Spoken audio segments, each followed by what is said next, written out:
네, 오늘 본문은 마태복음 5장 3절 심령이 가난한 자는 복이 있나니 천국이 그들의 것이미요 라는 말씀입니다.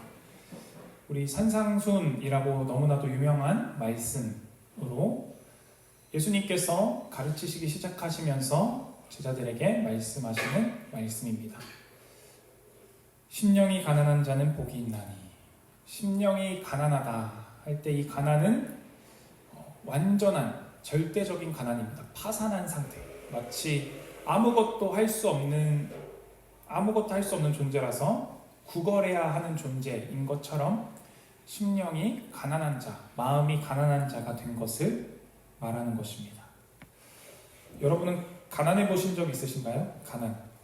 가난의 기준이 사람마다 다르겠지만 오늘날 한국 사회에서 절대적인 가난을 찾기는 조금 어려울 겁니다. 사회보장 시스템이 어느 정도 갖춰져 있기 때문에 차상위 계층 혹은 기초생활수급자 같이 정부의 지원을 받을 수 있는 제도들이 있습니다.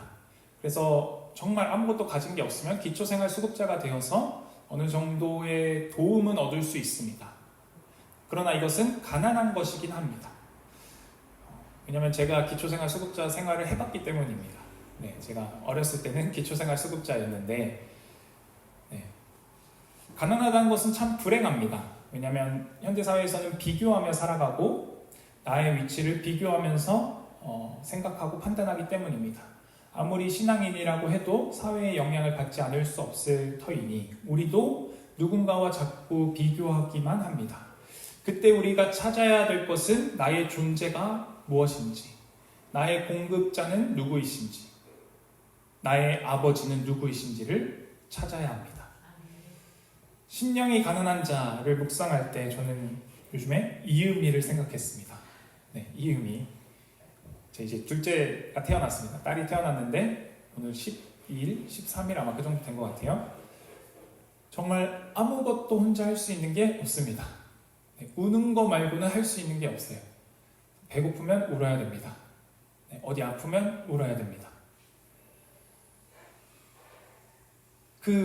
이제 키워보신 분들은 아시겠지만 아이들이 배고프기 시작하면 이제 입을 쩝쩝거리면서 먹을 걸 찾습니다.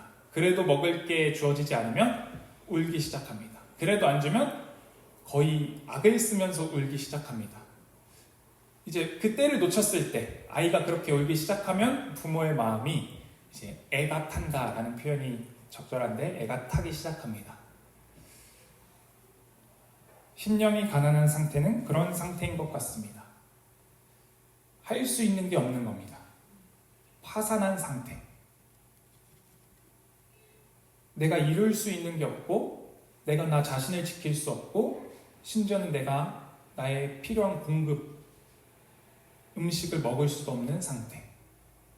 그러니까 울 수밖에 없는 상태. 심령이 가난하다는 것은 하나님의 도우심을 구할 수밖에 없는 상태입니다. 가난하게 되면 많은 제약이 생깁니다. 실제적인, 육체적인 제약뿐만 아니라 뭔가 사고 싶은 걸 살 수 없다거나 가고 싶은 곳에 갈 수 없다거나 이런 것뿐만이 아니라 마음이나 정신으로도 제약이 생기는 것 같습니다.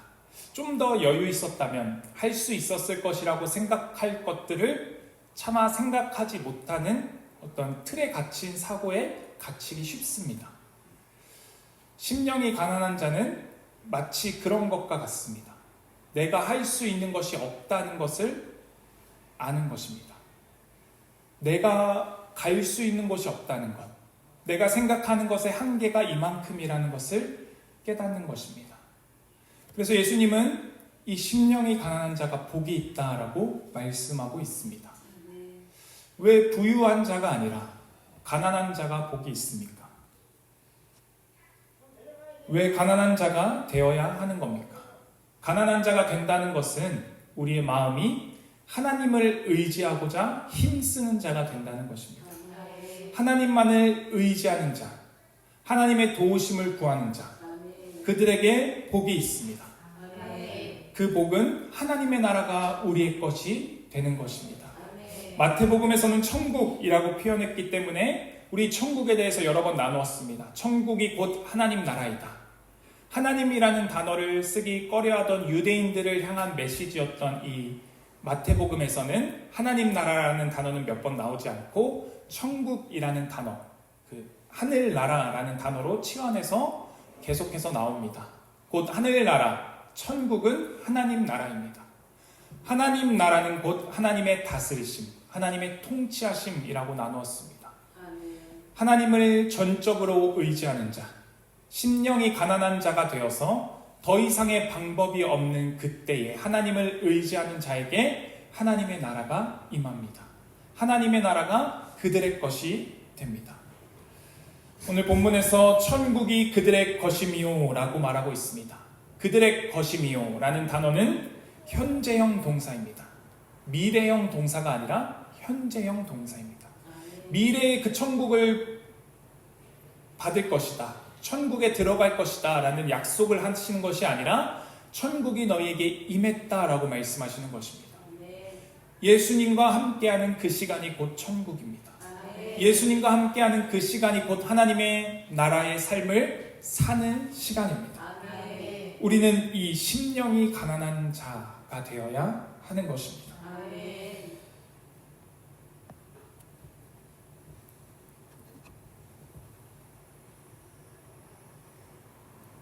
드라마 중에 나의 해방일지라는 드라마가 있는데 어떤 사람이 매우 기독교적인 드라마다라고 그래서 대놓고 기독교적인 드라마다라고 해서 봤습니다.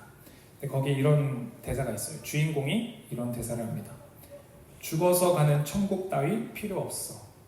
살아서 천국을 볼 거야 라는 말을 합니다. 네, 오해하지 마십시오. 죽어서 가는 천국 물론 필요합니다. 근데 여기서 말하고 싶은 건 내세에 약속된 천국, 지금은 고통의 시간이고 내세에 약속된 천국만이 아니라 지금 이 땅에서 사는 시간 동안 볼 수 있는 그 천국, 지금 이 땅에서 사는 동안 맛볼 수 있는 그 하나님의 나라, 그 나라를 알고 싶다는 것입니다. 그 나라를 보고 싶다는 것입니다. 우리는 그 나라를 누리는 삶을 살아야 합니다.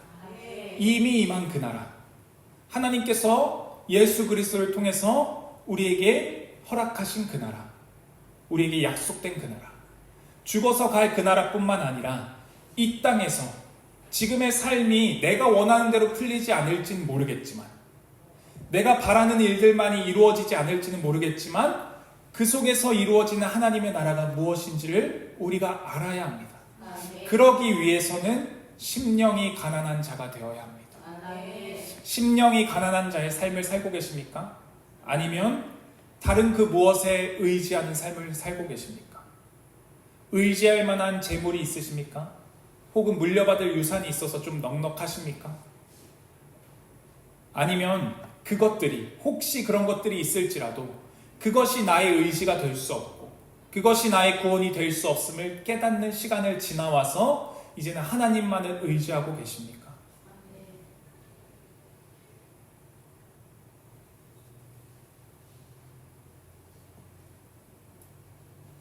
포로쇼 목사님이 이런 말씀을 하셨습니다. 어떤 남자가 설교자가 되고 싶어 하겠는가?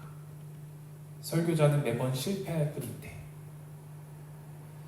설교자의 설교는 매번 실패합니다. 제 설교는 늘 실패합니다. 그러나 일하시는 하나님이 일하시고 역사하십니다.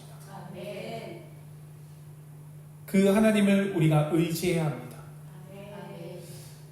저도 말씀을 준비하다 보면 어쩔 때는 뭔가 충만하고 어쩔 때는 가득 차서 마치 내가 무엇인가 찾아낸 것 같고 보화를 발견한 것 같을 때가 있습니다. 그러나 그 시간들이 지나서 어느 순간에 가서는 내가 아무런 말씀을 전할 수 없는 상태라는 것을 깨닫는 때가 있습니다. 나는 하나님의 말씀을 증거할 수 없는 사람임을 깨달을 때가 있습니다. 그때가 어쩌면 저에게는 은혜의 때입니다. 그때가 비로소 하나님을 의지하는 때가 되기 때문입니다. 우리는 삶의 그런 시간들을 만나게 됩니다.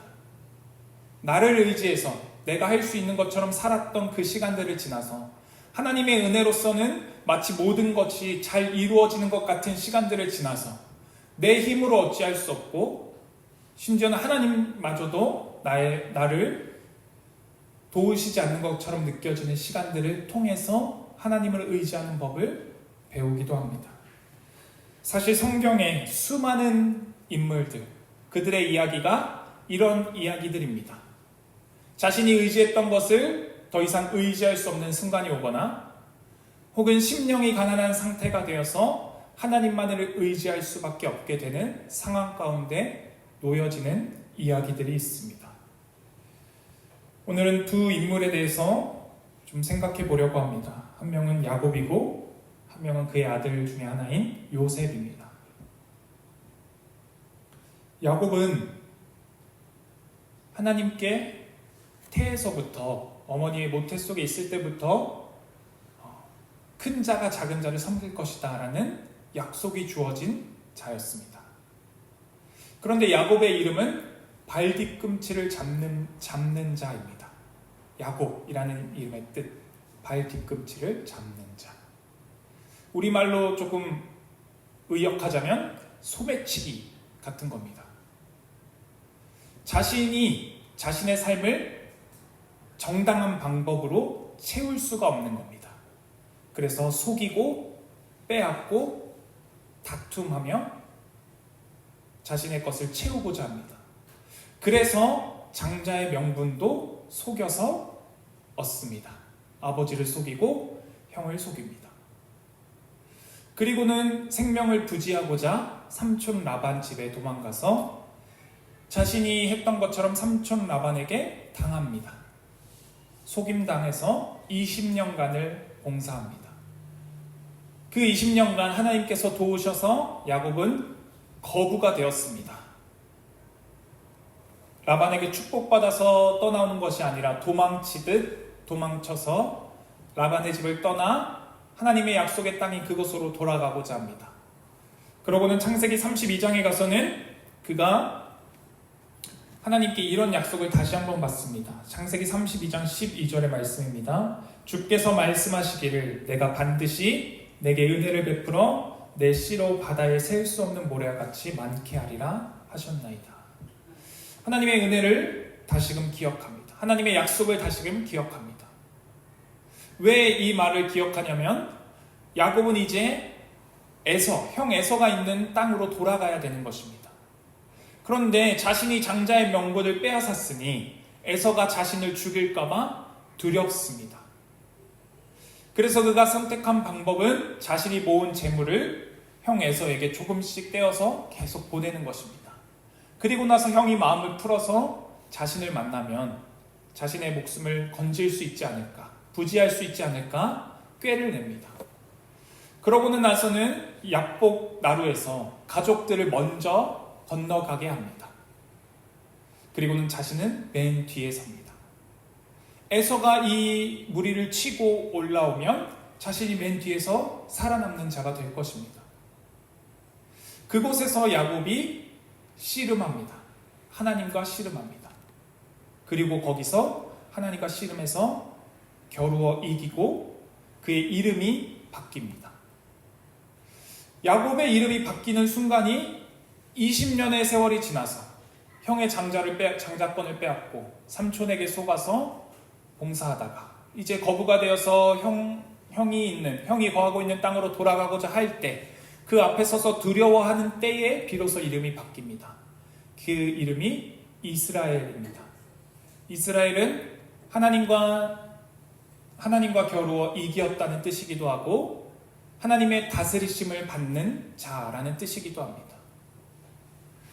소매치기, 발뒤꿈치를 잡는 자였던 그의 이름이 하나님의 다스림을 받는 자, 하나님과 겨루어 이긴 자라는 이름을 얻게 됩니다.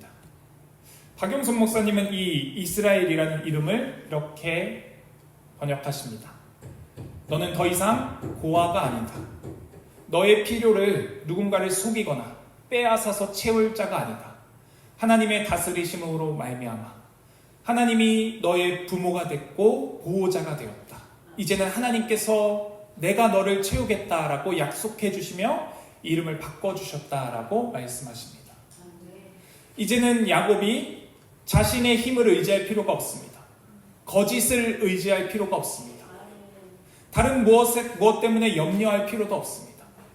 그러고 나서 야곱의 태도가 바뀝니다. 이제는 하나님을 의지하여서 자신이 가족들보다 먼저 앞서서 형 에서를 향해서 나아갑니다. 그리고는 에서의 용서를 받게 됩니다. 우리는 삶 속에서 우리의 삶을 지탱해 줄 수 있을 만한 이 힘들고 어려운 어둠이 장악한 이 세상 속에서 살아갈 길을 찾기 위해서 의지할 만한 것들을 자꾸 모으려 하고 그것들을 붙잡으려고 합니다. 그러면 살 수 있을 것 같습니다. 에서로부터 구원을 얻을 수 있을 것만 같습니다. 그러나 세상 속에서 구원을 얻는 유일한 길은 하나님을 의지하는 길입니다. 하나님을 의지하는 길.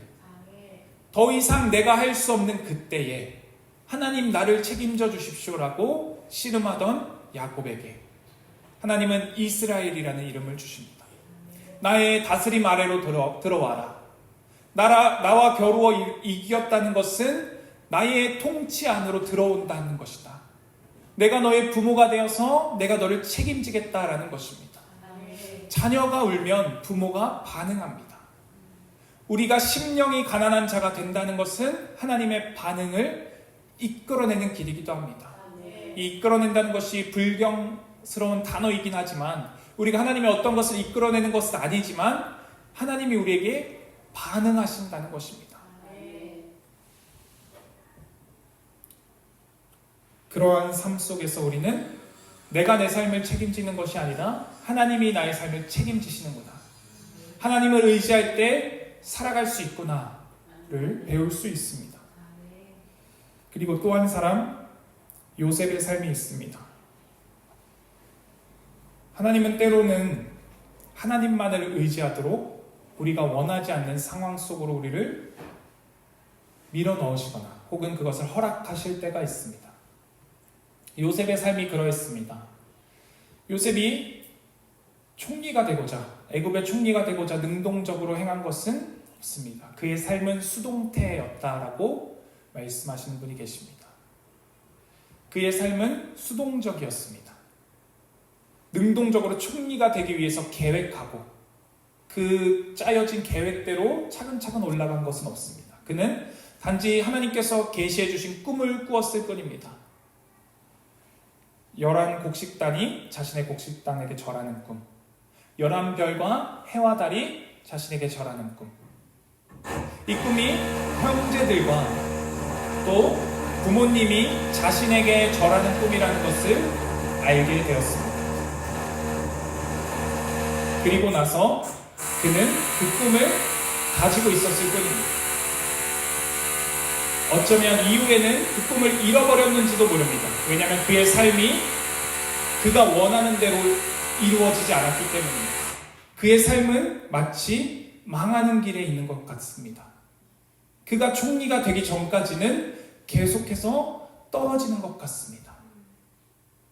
형들의 시기를 사서 애굽의 노예로 팔려갑니다. 노예로 팔려간 그곳에서 요셉은 다른 것을 하지 않습니다. 자신에게 주어진 상황 속에서 자신이 할 일을 합니다. 하나님의 사람으로서 거기서도 살아갑니다. 요셉이 그 보디발의 집에 모든 것을 관장하는 자리에 있었을 때 도망치고자 했으면 얼마든지 도망칠 수 있었을 것입니다. 그러나 안 가셔도 돼요. 들어오세요. 그냥 계세요. 네, 괜찮아요. 들어오세요. 네, 저희도 금방 끝날 거니까 괜찮습니다. 요셉이 팔려갔습니다. 노예로. 그 자리에서 요셉은 보디발의 아내가 유혹할 때도 하나님 앞에서 내가 이 죄를 지을 수 없다라는 믿음의 고백으로 살아갑니다. 그리고 나서 그 고백을 했으면 하나님이 요셉을 구원해 주셔야 하는데 요셉은 보디발의 명령을 따라서 감옥에 갇힌 자가 됩니다. 요셉이 낭망할 만합니다. 인생이 이제 끝났다. 노예의 삶도 끔찍했는데 이젠 죄인의 삶을 살아야 되는 것입니다. 그러면 이제 요셉에게 한 번의 기회가 주어집니다. 그곳에서 바로의 관리들이었던 떡 맡은 관원과 술 맡은 관원의 꿈을 해몽해주고, 이 꿈을 기억해서 바로왕 앞에 가서 나를 이야기해 주십시오. 저는 죄를 짓지 않았습니다 라고 이야기합니다. 그러나 이 술 맡은 관원장이 만 2년을 요셉을 까마득히 잊어버리고 있습니다. 그리고 나서 바로가 꿈꾸었을 때, 그때 요셉이 바로 앞에 불려갑니다. 거기서 요셉은 또다시 고백합니다. 하나님께서 알려주시면 이 꿈을 알 수 있다라고 말하고 있습니다. 우리에게 주어지는 삶이 이처럼 원하지 않는 순간들이 있습니다. 마치 이 소음처럼 말입니다. 설교하고 있는데 하나님 왜 하필 이 시간입니까? 라고 말할 수도 있습니다. 그러나 하나님은 이것조차도 사용하십니다. 우리의 인생도 동일합니다. 요셉이 노예가 된 것도, 감옥의 죄수로 갇힌 것도 하나님은 사용하십니다. 요셉은 그 속에서도 하나님을 의지하는 법을 배웁니다. 요셉이 마치 성인처럼, 어떤 경지에 오른 사람처럼 매 순간 하나님을 고백하고 매 순간 믿음을 지켰을 거라는 생각은 하지 마십시오. 그도 하나님을 원망하는 때가 있었을 것입니다. 그도 이 삶이 더 이상 희망이 없다라고 낭망하고 포기하고 싶었을 때가 있었을 것입니다. 그러나 하나님은 그 속에서도 일하십니다. 그때 우리가 행해야 할 것은 하나님을 전적으로 의지하는 것입니다. 내 힘으로 해봤더니 되지 않습니다. 하나님, 나는 할 수 있을 줄 알았는데 나는 여기서 실패합니다. 나는 하나님을 믿고 변화된 줄 알았는데 오늘 또 넘어졌습니다. 그때 우리는 심령이 가난한 자가 되어서 하나님을 의지해야 합니다. 그 하나님을 의지할 때 하나님의 도우심을 경험하게 됩니다. 이것이 신앙인을 만들어 가신 하나님의 역사입니다. 우리가 성경을 보면서 성경의 수많은 인물들이 좋은 환경, 좋은 시간에 있는 것들만 기억합니다. 요셉이 총리가 되었다든지, 다윗이 왕이 되었다든지, 아브라함이 믿음의 조상이 되었다든지. 그러나 그들의 삶의 모든 순간에, 하나님의 역사와 일하심의 순간에도 그들은 고난의 때가 있었고 어려움의 때가 있었습니다. 믿음을 지킨다는 것은 그런 것입니다. 어떠한 순간에든지 어떠한 환경에든지 하나님의 사람으로서 사는 것입니다. 우리의 인생 여정도 다르지 않습니다. 그러니 우리의 인생이 쉽지만은 않습니다. 우리를 방해하는 일들이 있고, 우리를 아프게 하는 일들이 있고, 우리를 어렵게 하는 일들이 있습니다. 그러나 그것으로 우리가 망하지 않습니다. 그리스도께서 우리가 죄인 되었을 때에 구원하셨다면 하나님을 믿는 자 된 지금에서야 얼마나 더 구원하시겠습니까? 하나님의 그 구원의 능력은 변함이 없습니다. 2000년 전에 그리스도께서 오셔서 우리를 위해서 대속하시고 대신 죽으시고 모든 죄를 담당하시고 우리에게 생명을 주셨듯이 오늘날에도 주님은 우리에게 생명을 주고 계십니다. 그러니 우리 좁은 문으로 들어갑시다. 하나님의 길을 따릅시다.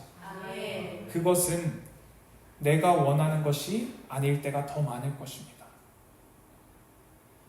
끔찍하게 생각되어지는 시간들이 있을 것입니다.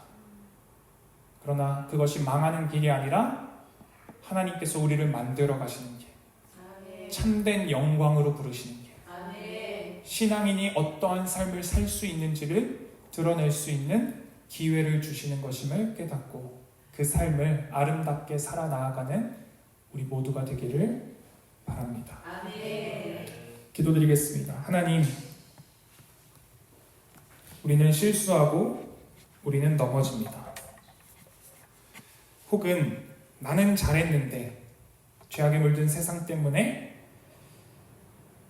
내가 넘어지기도 합니다. 우리는 편한 삶을 꿈꾸고 우리는 하나님을 의지하지 않고 나에게 주어진 것들로 생각 없이 살고자 하는 헛된 꿈을 꿀 때가 있습니다. 그러나 주님은 우리를 그대로 내버려 두지 않으시고 그 헛된 꿈에서 깨어나게 하십니다. 그러고는 하나님께서 창조하신 이 세상을 살아가게 하십니다. 이 세상을 산다는 것은 하나님의 창조의 아름다움을 드러내는 것, 하나님의 통치를 나타내는 것, 하나님의 나라를 이 땅 가운데 드러내는 것임을 바라봅니다. 주님, 우리는 과연 심령이 가난한 자인지 되돌아봅니다. 우리는 홀로 설 수 없고 홀로 먹을 수 없으며 홀로 마실 수 없고 홀로 숨 쉴 수 없는 존재임을 깨닫게 하여 주시옵소서. 그것이 은혜임을 기억하게 하여 주시옵소서. 그리하여 우리 삶 속에 베푸시는 하나님의 은혜와 사랑이 얼마나 큰지 우리의 기대와 생각과는 조금 다를 수 있지만, 그러나 하나님은 더 크신 하나님의 높으신 자리에서 우리에게 가장 필요한 것을 공급하고 계심을 깨닫게 하시고 알게 하사 우리의 삶 속에 이루어지는 그 모든 묶인 것들을 함께 지고 주님 앞에 나아가 그리스도인의 삶이 얼마나 영광된 것인지, 그 삶이 하나님의 나라를 누리는 것임을 깨닫게 하여 주시옵소서. 그리하여 결국에 그 나라를 완성하실 그때에 우리 모두 기쁨으로 그 나라에서 하나님을 찬양하며 하나님께서 우리에게 맡기신 일들을 감당할 수 있는 귀한 주님의 지체들, 주님의 자녀들 되게 하여 주시옵소서. 우리를 그렇게 몸된 하나의 교회로 부르셨으니 주님, 우리로 하여금 이 땅 가운데서 우리에게 주신 삶 속에서 이곳에서 하나님의 뜻을 이루어 나가게 하여 주시옵소서. 우리를 그렇게 사랑으로 이끄시고 생명으로 이끄시는 예수 그리스도 이름으로 기도드렸습니다. 아멘.